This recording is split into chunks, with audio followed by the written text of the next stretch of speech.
Angela Rayner is plotting to bring in Islamic blasphemy laws that will make any criticism of Islam or Muslims completely illegal in this country. She's attempting to do it by the back door, and some people already know about it, but the extent to which this is going to be a problem, I'm going to tell you, is absolutely crazy bad, simply because what we are going to see is a series of laws that come in, an interpretation of Islamophobia that comes in, which will mean that even if you are attempting to fight against grooming gangs, you yourself will be the person that will be thrown in jail, not the perpetrator of the appalling crime against the children involved. That is the danger that we have with this new rule, and I'm going to go through it and explain exactly what's happening. Hello everyone, this is Andre Walker. Thanks so much for watching this video. Please do subscribe, but more importantly, please donate to the Patriot Fund. We are supporting patriotic causes. We give money to groups and we support them. If you make a donation in the PayPal below, I will send you the monthly update so you know exactly where your money is being spent and what we're getting up to, which I think is really, really important, but we've helped with lots of things already. Okay, so let's go through what Angela Rayner is attempting to do, because some of it's been in the media already, but a lot of it has not been in the media. What she's attempting to do is come up with a definition of Islamophobia, which absolutely guarantees that criticism of Islam becomes illegal, so that when you're angry about what takes place, you go to jail. Now, before I start, I want to say to you that when you watch this channel, you might think that I'm some sort of crazed Islamophobe or full of hate. In fact, that's not true. I've helped out for a number of years with the British Bangladeshi Caterers Association. They're the people that run Indian restaurants across the UK. And I have many friends in the Islamic faith. What I'm concerned about is when people who commit crime are able to hide behind religion in order to protect themselves. Now, look, we saw that with the Catholic Church many times, and I don't think that was a good thing, and I was happy to call that out. Similarly, what we've seen now in parts of this country with grooming gangs, we've seen Islam used as a mechanism to protect offenders. Now, I don't see why Islam automatically leads to people behaving in that way. But I do believe that empire building leads to it. I do believe that third world attitude to women lead to it. And all of these things I wish to eradicate. So my point being, I'm not bothered about what motivation is behind the grooming gangs. I'm merely critical of anyone who wants to prevent us having a full and open debate. And by God,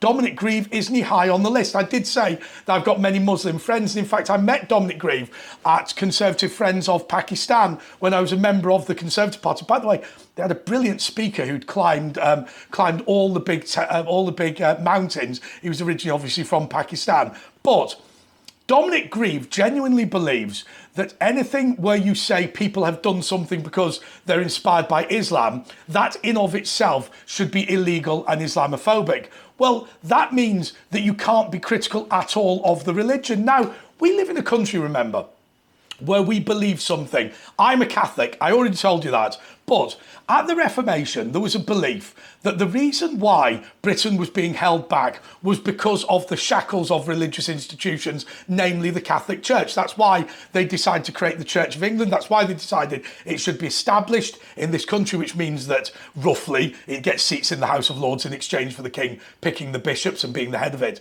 But we believe that the wealth of Britain came from that. When you look at Catholic Spain simply stealing gold from South America, Britain, because it had moved away from Europe, was trading around the world and built up that amazing navy, which later led to it dominating the entire globe. The British Empire was built not on slavery, not on all the things that you hear it being said it was built on. It was built on free trade. And so we are a country that believes that the eradication of blasphemy laws all those years ago, the eradication of the power of the church all those years ago was what made Britain strong. We could continue to be a Christian country as long as the Pope didn't tell us what to do in matters of politics. But now what we are doing is exchanging, instead of the power of Catholicism, instead of the power of radical Christians, we're exchanging it for the power of Islam. And that is why Britain is slowly but surely becoming a Muslim country. Not because of the huge immigration, though that is a problem, not because of the birth rate,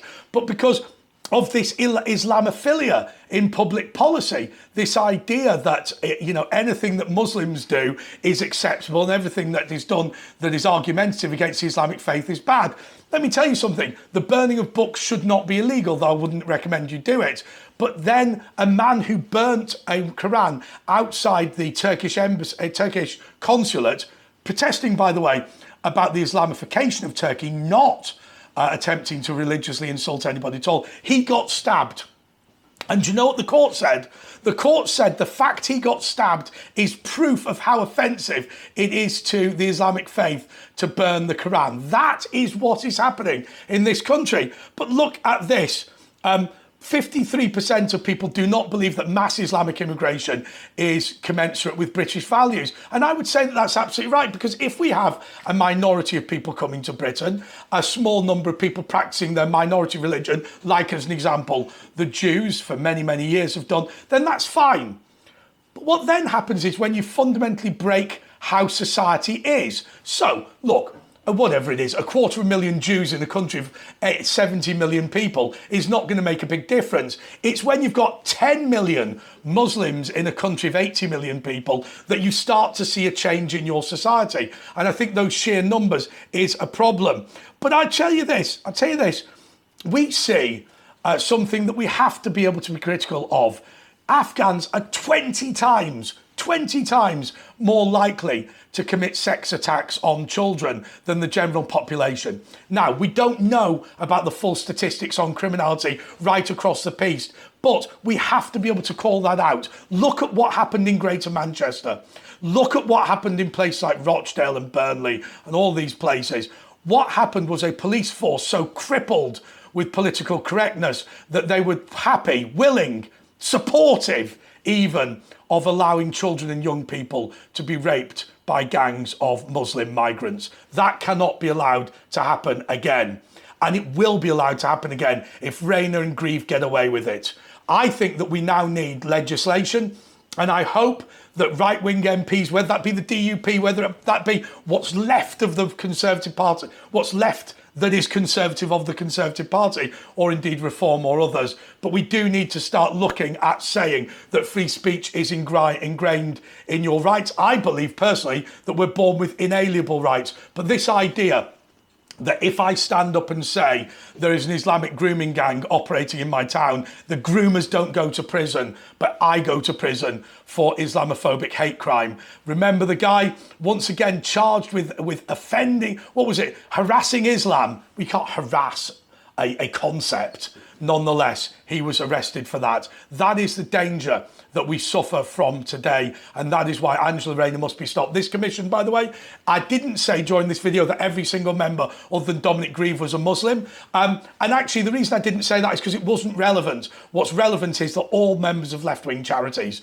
who have been extremely keen to see any criticism of Islam made illegal. And as I say, Dominic Grieve from Conservative Friends of Pakistan, not a dependable person. But anyway, talking of dependable people, I just want to evangelise for a second, my own evangelisation about the Patriot Fund. We have got a few members donating some money. We'd love you to get involved. If you send me a donation, we'll make sure you're added to the mailing list. As I say, I've given cameras to people who are out filming their own experiences. We're going to start doing public speaking training for people, and we've made donations to Women's Safety Fund and also the Women's Safety Trust. By the way, those are the people who are making sure that women can walk home safe at night, unmolested, literally and figuratively, by Muslim gangs. And also, I just want to say to you that we are broadcasting more and more ordinary people on my portfolio of shows. So I think that's really helpful. So if you donate on the link below, then you'll get the email giving the regular update. Until next time, arrivederci and goodbye.